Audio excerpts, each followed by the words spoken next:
Yes, we are celebrating. Celebrate Cinco de Mayo by spicing up breakfast.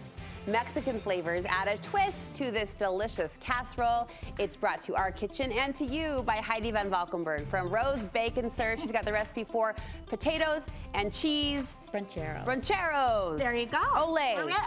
I mean, right? come on. Tomorrow, Cinco de Mayo. This would be a great thing to make if you wanted to give a nod to that little celebration. Yes, and I want you to. Yes, so we get this out here. So I used 9 of the dinner rolls. So I took those out. This is one of those times when you can put it in a Ziploc bag and forget it and just let it rise and have fun. Go. The easier it is to roll out is the warmer the dough is. So you can just roll that out. You can do this in a deep dish pizza pan or you can do it in a 9x13 pan, whichever one you want. Okay. So that's all I did. I rolled this out and I put it in my 9x13. I'm going to switch this out of the way, and if you want to set that in the middle. I do. Okay, I pre-baked this crust, okay? So I put this in the oven at 350 and I baked it about 10 minutes.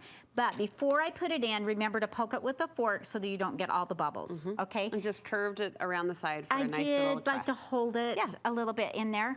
Okay, and then what you're gonna do is you're gonna layer this with some fun fillings, okay? The first one is gonna be your egg mixture. You're not really even gonna add milk or anything to this, just salt and pepper. Okay. And you're just gonna set these eggs, and this is 10 eggs. Okay. Is about the right amount that you're gonna do for these. I love serving this with fresh avocado, your pico, your salsa, sour cream. After you bake this, so we're just gonna put these out. And if you don't wanna celebrate Cinco de Mayo, you have to celebrate Mother's Day, right? It's required. Okay, so this would be good for that too. So, well, and so often specialty breakfasts are sweet, so I love that we're going savory with the spice and the flavor. yes, I did do a nod to the sweet with my orange rolls. I'm Oh, sorry. I'm not complaining about that. No, no, no. I'm just saying options. And we chose orange rolls because it matched the color scheme of everything else we're doing. Food for all. Okay, this mixture, what I did is I sauteed my onions in a little bit of butter. Okay. I used frozen hash browns. You can use fresh if you want to. Nice. And then I added to that sour cream and green chilies. Okay. So it's really easy. And so do this in your frying pan, and you're just gonna, brown up those. And I probably could have browned my hash browns a little bit more than I did. They look great. It's a good mixture, and it goes without saying probably, but you could make this in advance and bake it when you're ready. For sure. Put this together, put this in your fridge, and then you could just take it and put it back in the oven and rewarm it up. It's so easy to make ahead. And then we're gonna top Sorry, I'm this cuddling. Heidi just elbowed It's me. okay. Was that a get out of the way, or was that just you're in my I didn't bubble? even know I did. No, I'm a close hugger. I just get right in there.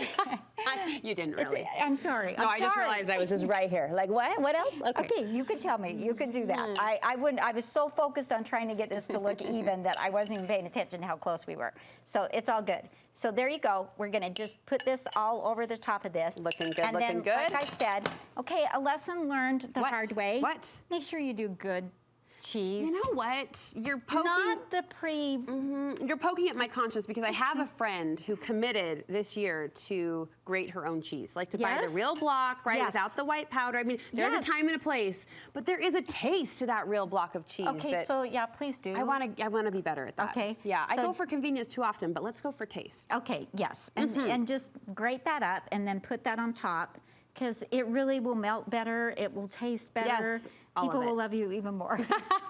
And then fresh cilantro.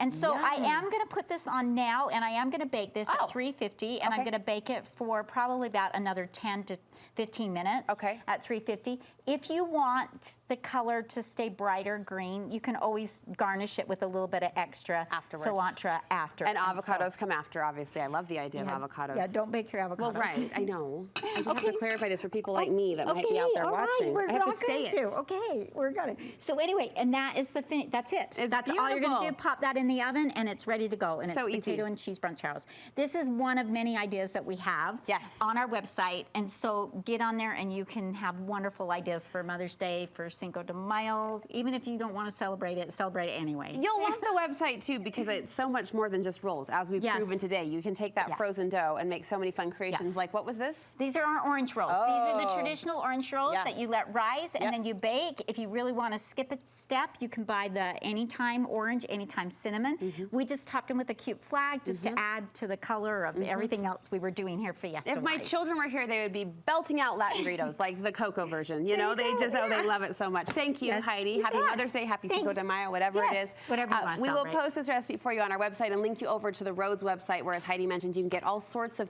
recipes and ideas, things to do with that convenient frozen dough that you'll find in your freezer section.